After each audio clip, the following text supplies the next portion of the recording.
numbers were released today?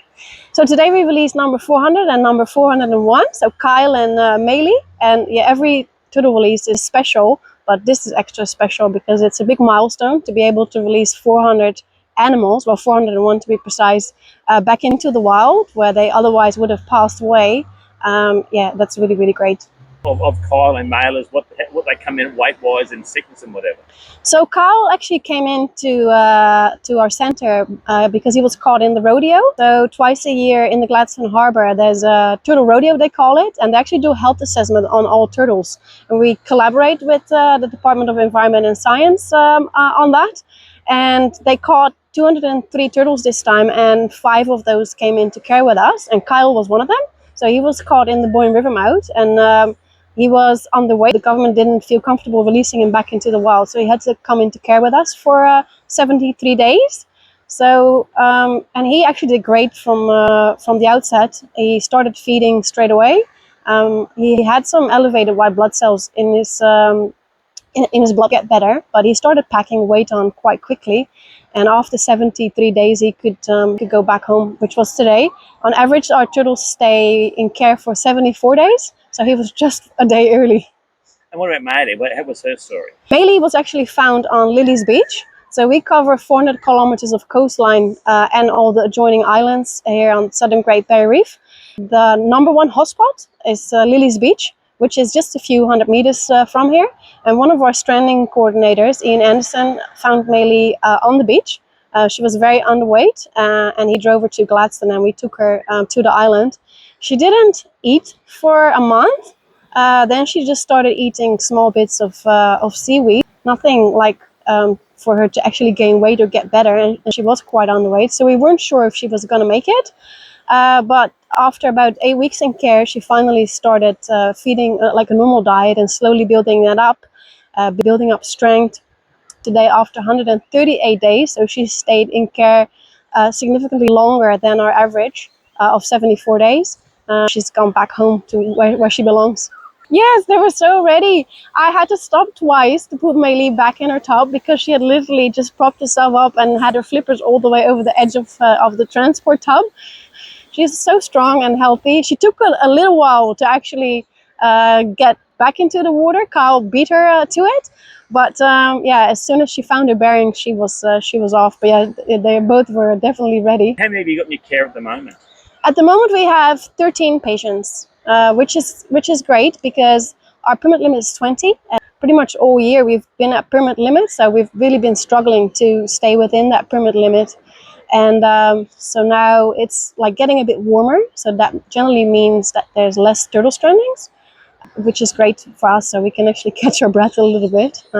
Yeah. What's your advice if I see a turtle on the beach or something in the ocean? Rob, what's the best advice and what's the best thing to do? Definitely call us to see if it's an actual stranding, because sometimes, well, not at the moment because it's quite warm, but in wintertime or when it's cooler, turtles will actually come on land to bask. They do that intentionally, so you don't want to interfere with that. You also don't want to put them back in the water when they're really weak, because if they can't lift their head, they can actually drown. That's happened quite a few times, and people have the best intentions to put turtles back into in the water when they see one. But yeah, definitely don't do that, and just give us a call. And I suppose obviously you've done 400 now. As much as the numbers will increase over the years, it's a great community organisation. It's great to have sponsors like ConocoPhillips on board. Absolutely. So we had both our major sponsors here to release Maylee and Kylie with us. And without their sponsorship, we wouldn't be able to save any sea turtles at all. Unfortunately, there's literally no government funding at all available for operational costs. In 2024, our costs just for operational expense was $566,000. We get no government funding, which is quite sad because we deal with like specialized species, threatened species. And yeah, it's up to local businesses save those sea turtles. Yeah, without their sponsorship, we wouldn't be able to operate at all. Obviously, you're at the stage now where you're very much a well-recognised rehabilitation place in Australia. Now you've got your X-ray machines and whatever. So, And are other people looking to you for advice now? We always talk to other centers. Like we always get advice from other centers. We talk to centers like all along the East Coast, even on the West Coast. We all help each other out. It's a great community, so we don't have to invent the wheel. We especially work closely together with Australia Zoo and SeaWorld and Sea Life. Like four of us really help each other out when almost at permit limit, we can actually transfer turtles to those other facilities, and they will take turtles for us, care for them, and then when they're ready, we can get them back up and still release them where they were from. What does it mean for McCosker's involvement in this? Oh, it's just really special. You know, we've been a part of this for a long time and we absolutely love it. Trying to help these turtles and be a part of the support for the system. It's fantastic. It shows in spades when you got the lucky, you got to release number 400. What does it mean for you releasing number 400 turtle? Well, who doesn't like releasing turtles? And 400, that's just special as, you know. So we are, yeah, that's just amazing. It's a great feeling to be a part of it. You probably know Kim probably more better than most of us would do. Why does Kim love it so much? I think it's a passion for her. She's absolutely just passionate about it. She's driven by it. And yeah, we're just so proud. It's awesome to be a part of it with her. Turtles over how many years? I believe they've done 400 turtles over the 13 years. So that's almost, you know, one to 2 weeks a turtle's being released on average. And to be back into the system is just amazing. And what does it mean to you today to see that and see the look on the little kids' faces when they get released back to the ocean? What does it mean to you? Oh, it's just brilliant. There's no better feeling. It's just great to see that happen and great to see their expressions. It's just awesome. McCosker Contracting have been involved for many years and many more years to come. Absolutely. That's our intention. We are fully behind this and we will continue to be. How many years has ConocoPhillips been involved with the Koolan Island Turtle Rehab? ConocoPhillips, the downstream operator of APLNG, has been involved with the Koolan Island Turtle Rehabilitation Centre for nearly 10 years now. What does it mean to see someone like being returned to the ocean? What does it mean to you, even as a mature person or even a child? What does the feeling feel like? Oh, I feel really inspired and special that we can be a part of those turtles returning back to the ecosystem where they've come from, where they've got a place to go to rehabilitate when they're hurt or injured. It's just special to see that they've come through on the other side and survived.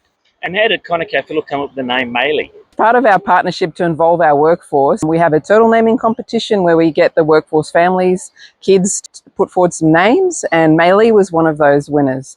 And we released her today, which was fantastic. What does it mean for ConocoPhillips to be involved in such a good environmental rehabilitation project? One of our partnership or sponsorship pillars is environmental stewardship. The marine ecosystem needs turtles, or most species, so being able to support that ecosystem through supporting the Koolan Island Turtle Rehabilitation Centre, which is one of the only ones in central Queensland, is really important to support that ongoing effort. Isn't being involved, ConocoPhillips' involvement will be going for many more years to come. We're committed. Our partnerships are long-term because we're looking to make significant change. What does it mean to the staff when they see that you've been involved and something being returned to where it's natural habitat? It really brings the pillars or our strategy to life. They see that we are making a difference in community where we operate and that we're part of that community.